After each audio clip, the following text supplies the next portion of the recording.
Let's talk about some notes. All right, talking about half notes, talking about whole notes, talking about quarter notes. It's gonna be rad. All right, so here we go. Let's start with whole notes. Whole notes are worth 4 beats. Why are they worth 4 beats? Well, whole notes are called whole notes because they take up the whole measure. And for right now, when we talk about a measure, we're going to assume that a measure's 4 beats. Just trust me, a measure's 4 beats. It'll change later, I promise you that. But right now, it's going to be 4 beats and that's it. So a whole note is worth 4 beats. That's our basic unit of music time. Okay? So we have our 4-beat whole note. It's going to sound like this. 1 off. Notice that the sound stops at the end of the measure, not necessarily at beat 4. We have to play through beat 4 in order to have a full whole note. So remember, whole notes worth 4 beats. Now, a whole note takes up the whole measure. It is worth 4 beats. A half note, you probably guessed it already, takes up half the measure. So if our measure is 4 beats and we need to take up half the measure, how many beats are we taking up? 2 beats for every half note. We put 2 half notes in a measure, it sounds like this.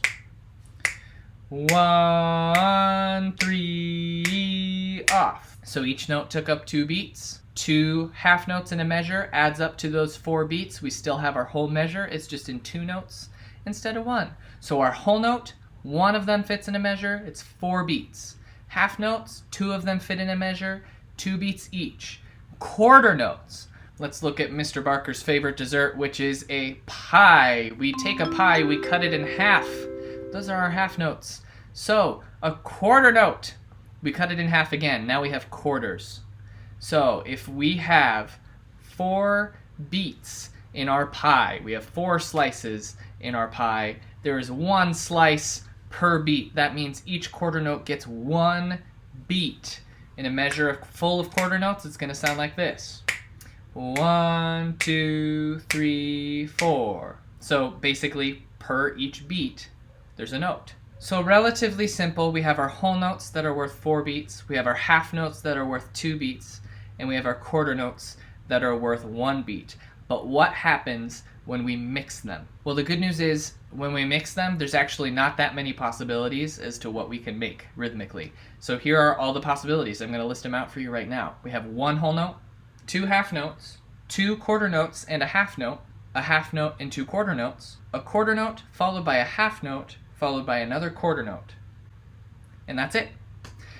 You'll notice that every single one of these combinations adds up to 4 beats. No more than 4 beats, no less than 4 beats. We want it to be exactly 4. So what do these sound like? Well, we already did the whole note, we already did the 2 half notes, and we already did the 4 quarter notes. So let's start with that half note and 2 quarter notes. 1, 3, 4. So notice I didn't count 2 because 2 was part of that half note. So I'll always be skipping the numbers that are in the middle of a note, but you'll still hear me pulse my voice on that beat. 1, 3, 4. Okay, let's switch it around. Let's hear the 2 quarter notes and the half note. 1, 2, 3. Notice there was a pulse on 4, but I did not say 4 because 4 is part of that half note. Now the trickiest one of these is probably that quarter note, half note, quarter note. So let's go through that. 1, 2, 4. So that time the half note took up beat 3 along with beat 2. So we had our quarter note on beat 1, half note on beats 2 and 3, and a quarter note on beat 4. So as a review, our whole notes last 4 beats, our half notes last 2 beats, our quarter notes last 1 beat. And those are going to be our basic units of rhythm. They'll get a little more complex down the line, but for the most part, that's the basics. If there are parts of this that are still confusing or that you don't understand, make sure you scroll to the bottom of the page, click on that link to set up an appointment with me, and I can help you out because I want to make sure that everybody understands this. See you later.